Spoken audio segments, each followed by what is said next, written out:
Hey, what's going on, everybody? Josh Courage in Pueblo, Colorado, on my second day of forced relaxation, um, thanks to a nice bike wreck that I had a couple days ago. I had mentioned a lot in the blog post, and today I just kind of wanted to throw out a video blog, kind of show a couple things. About an hour ago, I went out for a ride, grabbed the bike, and went out for about I don't know, maybe a 5-mile ride in total, just to go to a Safeway to pick up some more bandages and things like that around town, and also just to kind of see how everything felt.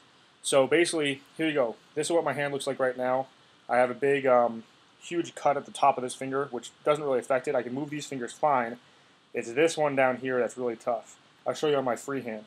So basically, I broke right up at the top, pretty much all the way through the bone up at the top of my finger here. Luckily, it's not right on the joint.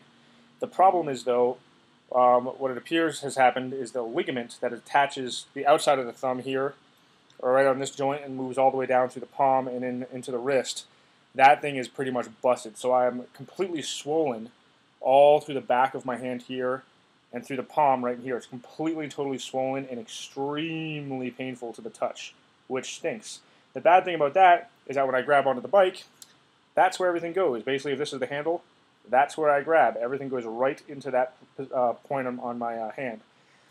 While I was riding today, it was pretty obvious I could just grab on with my fingertips or just kind of rest the outside of my hand on the bike. But the only problem with that is that I have no stabilization in handling the bike. If I hit a bump, it didn't feel that great. And obviously, I was just kind of cruising around without any of my gear. I had a light backpack on. I didn't have my trailer. I didn't have my heavy backpack. I didn't have all my stuff. So, yeah, man, it did not look so good. I'm probably going to go for a little bit longer ride later today and really kind of mess around with some grips and things like that to see how it feels. And hopefully tomorrow with some new bandage scenarios here, I can get on the bike and ride for a while. The other thing that was pretty scary is I picked up my helmet to go put it on. I don't know if you'll be able to see it. I'll give it a try. But I picked my helmet up. Hold on.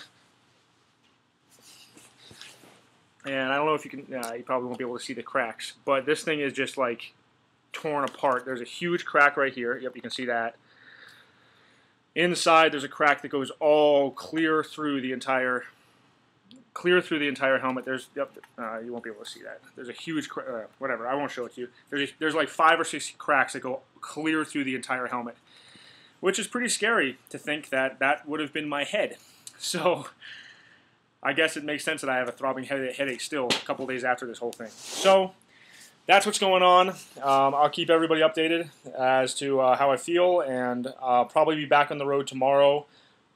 Lindsay's coming to town, which is good, so I'll be able to have a little bit of support, and I'll probably try to go, seeing how I feel, I'll probably try to go for about 40 miles tomorrow.